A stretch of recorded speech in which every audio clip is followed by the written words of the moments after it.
Bonjour à tous et bienvenue pour une nouvelle vidéo de ladder mythique. Donc après les mauvais résultats qu'on a eu avec Vampire, on a décidé de changer de deck pour essayer de monter ce ladder mythique. Donc là il reste plus que 6 heures de jeu possible et on est 970e. Donc il faut qu'on arrive à gagner encore quelques matchs et monter de quelques places si on veut s'assurer une place dans le top mythique. Donc pour ça, j'ai changé de deck. Je choisis de jouer Boros Feather. J'ai une petite expérience avec. Pas énorme, mais ça me paraît être le meilleur jeu à l'heure actuelle que je possède et que je maîtrise à peu près. Donc voilà, on va tester Boros Feather. Donc avec Vampire, j'étais descendu à 97% après avoir été 55e au ladder mythique. Et grâce à Boros Feather, j'ai fait 4-1 et je suis remonté à la 970e place. Donc on espère que je continue à gagner pas mal de matchs avec le deck. Donc là on a une main moyenne, on n'a qu'une seule créature, on a de quoi la protéger, on a un peu trop de land. C'est un peu limite comme main.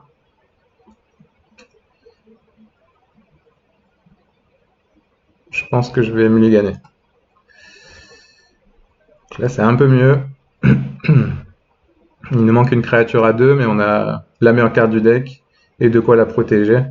Donc je vais garder, je vais renvoyer à la grâce des dieux. Et on va espérer piocher une bête à 2 rapidement. Donc parfait. Pioche une bête à 2 qu'on va pouvoir jouer.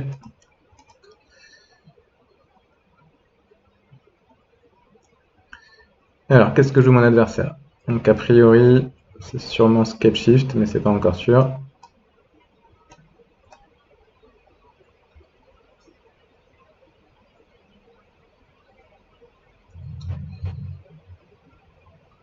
Ouais, c'est peut-être juste blanc-bleu. Hein. Donc Teferi, c'est très fort contre nous. Ça nous empêche du coup de protéger nos bêtes en éphémère et de faire des tricks. Là, je pense que le mieux c'est Gideon parce qu'il est assez dur à tuer par un deck contrôle. Et on va essayer d'aller tuer Teferi pour ensuite jouer Plume et pouvoir la protéger. Donc non, il joue bien Scape Shift a priori.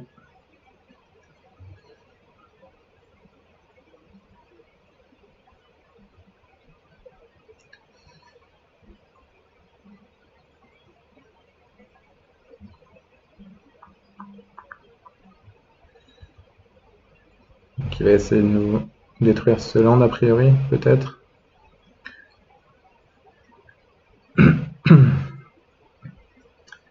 Donc là dans le match-up, ouais, on va essayer d'être agressif pour tuer avant qu'il fasse trop de zombies. Ou alors on va faire grossir une bête et après lui donner la protection pour mettre les derniers points. Là on the draw avec une main un peu lente comme ça, j'ai peur que ça suffise pas pour tuer. Mais bon, on verra, on sait jamais.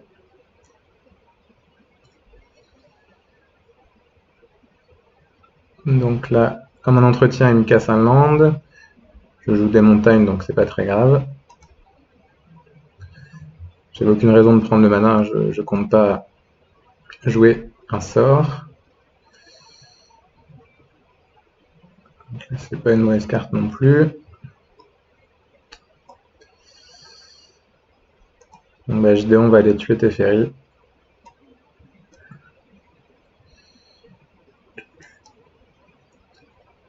Et on va jouer Plume qu'on va pouvoir protéger de deux façons possibles.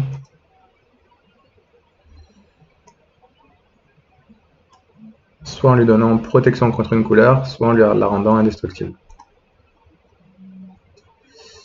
Donc là on espère qu'il n'a pas la route qui va lui chercher deux mana. Il nous joue un autre Teferi, c'est un peu embêtant. Là on va cibler Plume pour lui donner la protection contre le blanc ou le bleu, pour empêcher Teferi de remonter la Plume en main et pouvoir continuer à attaquer avec. Donc là il va être obligé de faire un plus. Donc c'est quand même assez embêtant parce que 5 loyal, 5 marques. Ok, bon il pioche une carte. Pourquoi pas. Ah. Donc grâce à l'effet de Plume on récupère à la grâce de Dieu. Alors qu'est-ce qu'on fait ici? Donc soit on se dit qu'on ignore Teferi, et on joue nos deux créatures pour essayer de lui mettre la pression.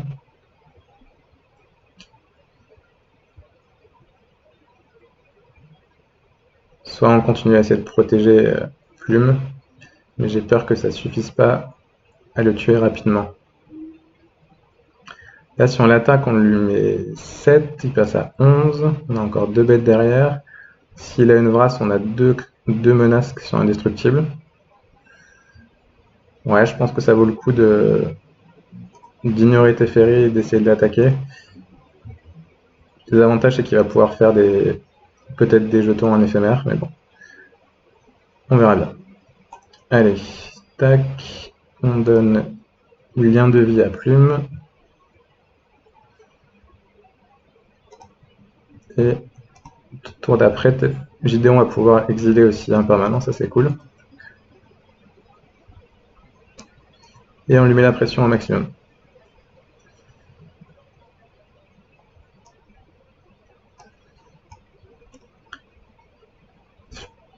Si j'avais pas pioché Adanto, c'est possible que j'aurais pas joué comme ça. Parce que sur une Vrasse, j'aurais vraiment été mal. Mais là, j'ai encore 2 menaces sur table, même s'il fait une Vrasse. Donc là, on a eu beaucoup de chance. Il n'a pas posé de land sur Spirale de croissance.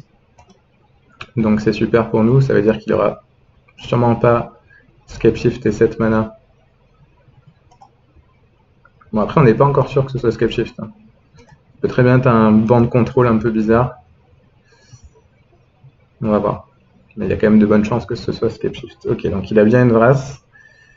C'est embêtant, mais on peut quand même continuer à lui mettre la pression.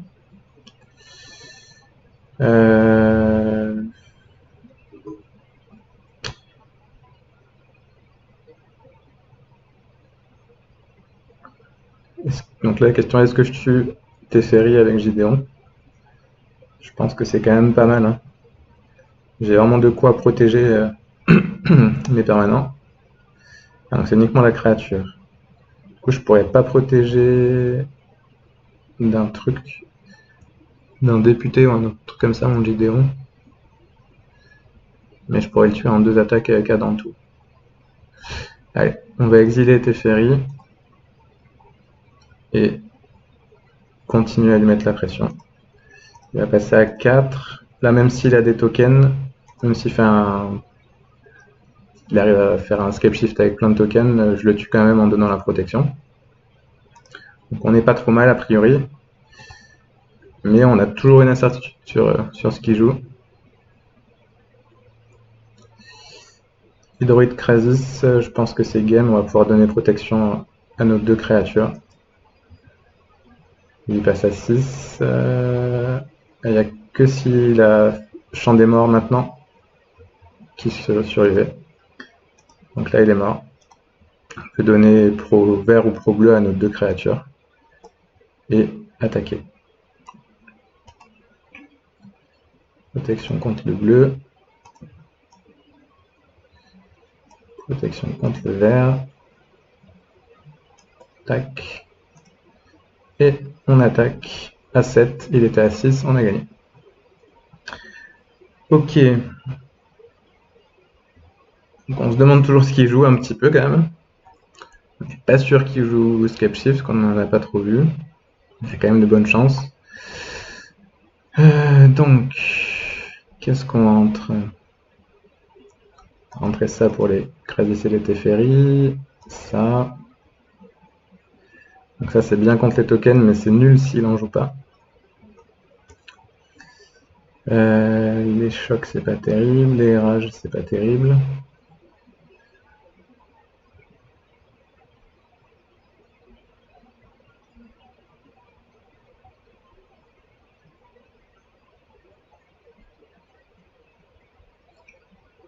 Je pense que rage c'est vraiment pas terrible.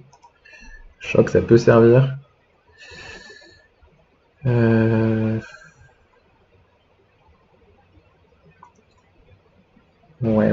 Ouais. Je pense qu'on va faire comme s'il jouait Scapeshift. Hein.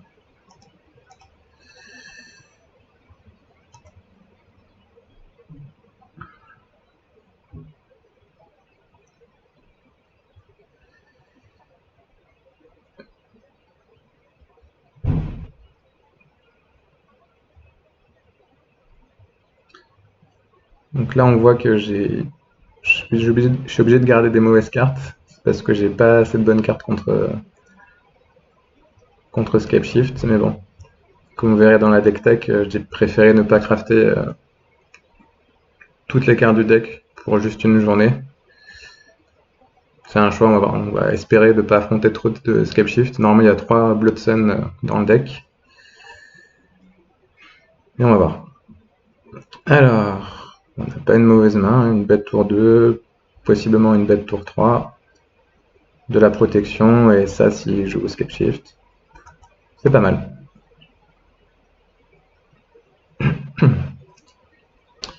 Adanto, c'est très bien.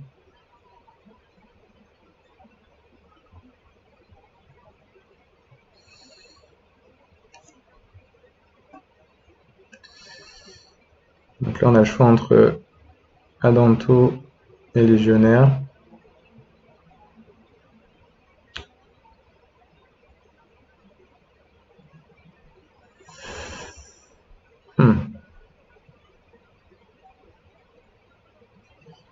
Pas trop ce que je préfère. Là, il y a des chances qu'il me fasse un Teferi au prochain tour. Et s'il fait un Teferi, s'il plus, bah, c'est mieux de jouer ça. Ça, je lui mets 5. S'il fait moins, ça revient au même. Je pourrais le tuer Teferi avec Légionnaire. Donc dans le cas où il fait Teferi plus, je préfère jouer à Tantôt. Pour pouvoir lui mettre 5 à Teferi, mais bon, on va voir.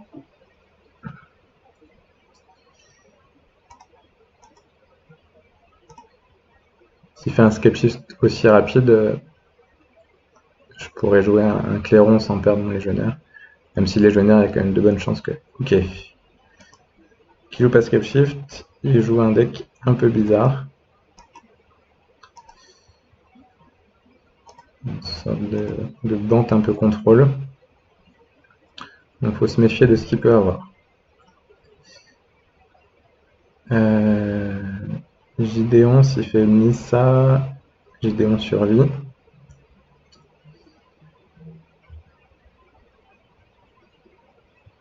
Ouais, je pense que je vais faire Gideon et donner vigilance à mon Adanto.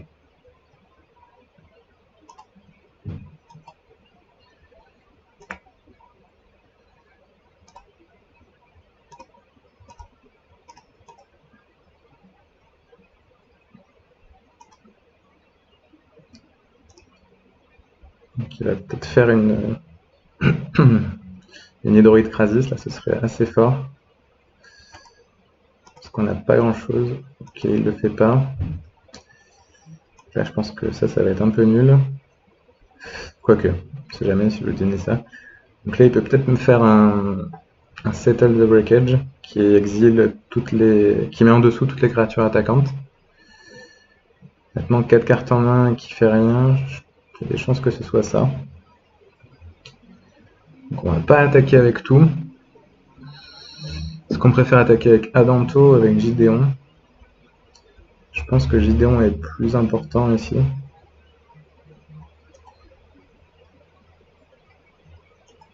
Donc on va juste attaquer avec Adanto. Lui donner vigilance encore pour le protéger d'une Nissa par exemple. Donc il me bloque. Je vais payer 4 points de vie. Ok. Bon, il fait rien de plus. Ça c'est pas mal, ça se recycle. J'ai des créatures pour le faire. Donc là, je pense qu'on peut jouer Légionnaire. S'il fait une Vras, il n'y aura que le Légionnaire qui va mourir. Et je peux le protéger. Donc il n'a rien fait ce tour-ci du tout. C'est assez étonnant. Il a chum bloqué avec son elfe. En étant à 17 points de vie, c'est ok. Bon, c'était bien une Vras. Du coup, je peux protéger mes 2 créatures, donc c'est super. Tac. Bon, je passe à 10, mais bon, c'est pas très grave, hein, c'est moi le deck aggro. On garde toujours. Okay, donc là, j'ai 2 scry, un pour la lumière. Un pour la lumière protectrice et un pour le fait de cibler le légionnaire. Là, toutes mes bêtes sont indestructibles. Donc je vais pouvoir continuer à attaquer. Je vais faire gagner... Voilà. Qu'est-ce qu'il joue? Il joue pas mal de Planeswalker a priori, mais il n'en a pas vu. Donc là on peut faire Gideon plus 1, lien de vie sur le légionnaire, pour regagner un peu des points de vie. On peut booster le légionnaire, qui va devenir 5-4 pour l'instant. Ah. Est-ce qu'on garde Cramé? Donc Cramé ce serait pas mal sur Teferi, mais bon Teferi je peux le tuer. Et il prend combien là? Il prend 5, 12, il passe à 5. Même une hydre, ça peut passer à 7. Et je le tue. Donc, pas besoin de cramer. Ok, une plaine c'est pas terrible. Là, on pourrait donner lien de vie à nos créatures si on a envie. Mais on va pas le faire. Si on pioche à l'an, on pourra faire... Non, c'est nul. C'est-à-dire on pourra faire double clairon, mais c'est pas terrible. Ok, un autre affaire. Je sais pas trop ce qu'il peut m'inventer là. Peut-être exiler tous les permanents. Bon, ça fait rien. Ok. Qu'est-ce qu'il va me faire? Une brasse, ça suffit pas. Teferi, ça suffit pas. Il faudrait Teferi plus autre chose. Adjointe au député, ça suffit pas. Ça c'est pas mal. Je peux donner la protection, donc je vais le faire. Trop blanc. Et je pense qu'on va avoir une explosion. Et c'est fait. Donc voilà, on gagne un premier match en direct avec Feather, donc ça fait plaisir. Honnêtement, je sais pas trop ce qu'on a affronté, c'était une sorte de bande un peu bizarre, qui a pas très bien tourné. Mais ça fait plaisir, on passe de la 900e place à la 640e place. Ça fait bien plaisir. Merci à vous pour avoir vu cette vidéo, et à bientôt pour les prochaines. Ciao!